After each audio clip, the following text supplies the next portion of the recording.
You're watching America Trends. I'm Mary Burt-Godwin, and I always love having our next guest on the show. I'm excited to kick off the new year with Mr. Scott Silverman. He is the CEO and founder of Confidential Recovery. Welcome back to America Trends, Scott. Hey, Mary, nice to see you. Great. Happy New Year. Happy New Year to you too. Welcome back to America Trends. We're happy to see you. I hope you had a good holiday. It was kind of quiet, but very active. Holiday season, unfortunately, tends to trigger a lot of unusual behaviors. And as a navigator, it's my passion to help families navigate next steps for their loved ones when they're suffering from some form of issues around substance use disorders or addiction. And I'm excited about this year because I think we're going to see more and more people access treatment than ever before. You know, I love to hear that. And I sent you an email just before yesterday, I believe, that I got from a publication I subscribe to, like Insider or something. And the subject line said, "Alcohol isn't cool anymore." And of course I clicked on it and I was like, and it talked about these millennial-led sober curious movements that have taken shape and form and gotten more traction over the last few years. And I just wanted to see what your thoughts are on that subject. Well, it'd be interesting to see who said that and what the reasoning was. And I'm not sure they probably dove into it that deep in the article, but I think there's a huge trend with pharmaceuticals. I think, we've always been a pill-oriented society, and I think more and more people are finding ways to substitute. And of course, marijuana being legal in a lot of parts of our country, I think people are picking that up, thinking that that's less harmful maybe than some of the other things that are killing people every day. So I think there's a trend around it, but I still don't believe for a second, because last year, the alcohol consumption, according to the alcohol industry, was up over 60%. So I don't think most people are going out buying it, stocking their shelves in case it'll go away. I think the consumption's still there, but I think people are making, I don't know if you'd say, I think in their mind they're making a more informed decision or picking something different on the selection shelf.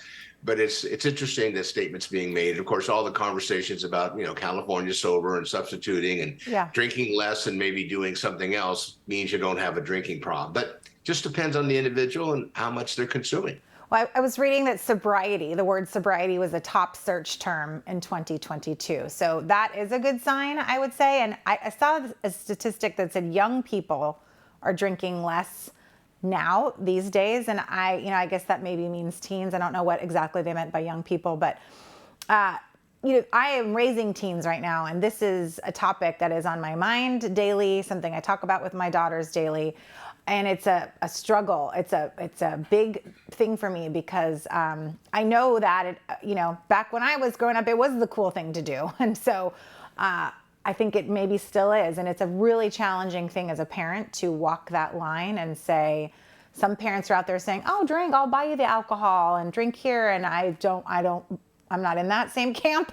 I don't believe in that. So it's a really hard fine line to walk. And I'm sure you see this all the time with your clients. And it's an interesting discussion because historically, alcohol has always been legal, and most of the illicit drugs out there aren't. Prescription drugs are.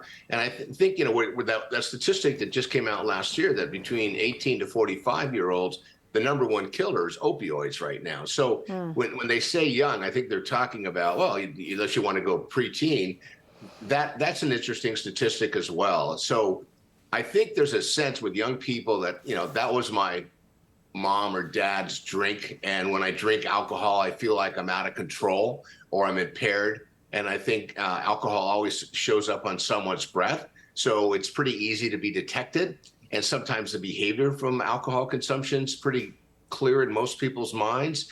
And I also think from a party perspective, I don't even know the names of some of the new cocktails that are out that are served at bars, but I know they're a lot more exotic and they don't necessarily promote the kind of maybe drinking that you did as a kid or I did, because everything we did was shot glasses or just a bottle. And now it's in a cool little glass that's been, frozen, I don't know, scientifically in a way that keeps the drink. I know I've seen the commercials. I have no idea what I'm talking about, but I just think alcohol is kind of an old fashioned mood altering substance. To be honest with you, if you talk to somebody who drinks and smokes marijuana, they'll usually pick marijuana over alcohol because the overall lasting feeling that comes from that mood altering substance, the effect is different, and there isn't that hangover that also right. people talk about. So I think that people are just, they're picking more selectively, but at the end of the day, mood altering substances, as you know, are mood altering substances. And if you're abusing them or you're taking too much of it, it's going to cause harm, and it's going to turn things upside down over time. Speaking of hangovers, I'm 7 years free from hangovers officially on 1/1 of this year, thank God. But congratulations! Thank you. Congratulations, by the way. That Thank you. 7 years, when you think about it, of not taking a drink or not taking a drug, is a lifetime. A lifetime for somebody who maybe spent 10, 15, 20 years or more under the influence on a daily basis. So I'm very proud of you. I never know who I'm talking to, what they're doing. So it's nice to know when I hear from somebody who says, hey, I've decided that I made this choice. It might have been made for me. Other people may have influenced me, but making that choice takes a lot. And to be honest, let me ask you a question. When you think about the work you put in to getting under the influence, how much less work you think you're putting into, and I don't mean to diminish what you're doing for your own sobriety, because it takes work, just like diabetes. You've got to monitor your blood sugar level, you got to take your insulin, and you got to stay healthy. But isn't it a lot easier now than it used to be? Oh yeah, life is easier, better in all ways. But two things I want to touch on. One is that I do talk about it at a group show level because I wasn't the typical drunk image that you'd say with a brown paper bag under a bridge. That's the kind of thought a lot of people have that image when they see or think about the word alcoholic. I was a functioning, mom of two, and things were on the outside great. A lot of people had no idea, but it didn't work for me anymore. And I could see the pattern of where it was going in my life, and it wasn't the woman I wanted to be. But what you said about, I remember someone saying when I decided to put down the bottle, they were like, chase your recovery like you chased your drink, which was pretty intensely when I was ready, drinking. So that is the way I have chased, let's say, my recovery, that I do put my all into it because it's very important to me. But everybody has not everyone, but lots of people may have a point where they're like, I don't really love my relationship with alcohol. And there are so many opportunities out there and ways that people can recover and put the drink down and change their life if they want to, which is why I like having you on the show to talk about this stuff at this level, to bring it more to the forefront of our conversations, collectively. But I wanted to talk to you about, because another thing that you're doing that I think is amazing is you're working with veterans. And so I really wanted to touch upon that because there's these veteran navigation centers that are out there. And I know you're working with Rotary Action Group for addiction prevention. Can you talk about these navigation centers for a moment? It's interesting. It's an outcome of our experience with people. And, my own personal recovery, I was one of those people. I got really lucky. I got into treatment. I got involved in the aftercare program, and I actually stuck around for a year and a half, and then I became a volunteer. So I had this real strong investment in the institution of recovery, and learned a lot about the more you find ways to stay involved. Look, if you're a triathlete, if you stop working out, you can't compete.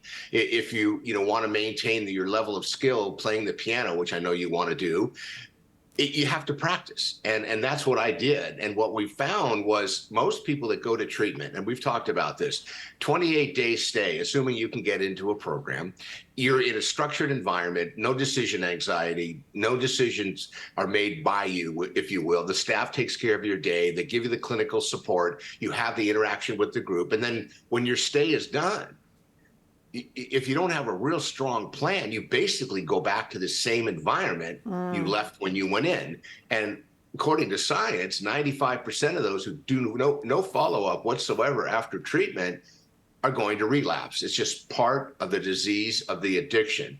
So the idea of the VNC, the Veterans Navigation Center, was created last year, just formally became the 501c3. So it'll be a charitable organization connected to Confidential Recovery. So when the veterans finish and their benefits run out, which they do for everybody, we're going to move them into the nonprofit side and hopefully raise resources soon this year and continue their care and be part of their ongoing support. So as they stabilize from the behavior of being under the influence, now having to deal with life on life's terms, as we say, they're going to have I call it a concierge, a mentor, a lived experience veteran who's going to hold their hand through the process. We're very, very excited about it. Yeah. We've done a lot of studying, and according to what we're hearing, this kind of concept doesn't really exist around the country. Well, this is incredible. I love that this is very important, especially for veteran community. So thank you so much, Scott, for everything that you do for this community. We can find you at confidentialrecovery.com. I appreciate your time and being on, Scott. Love chatting with you. Scott Silverman of Confidential Recovery.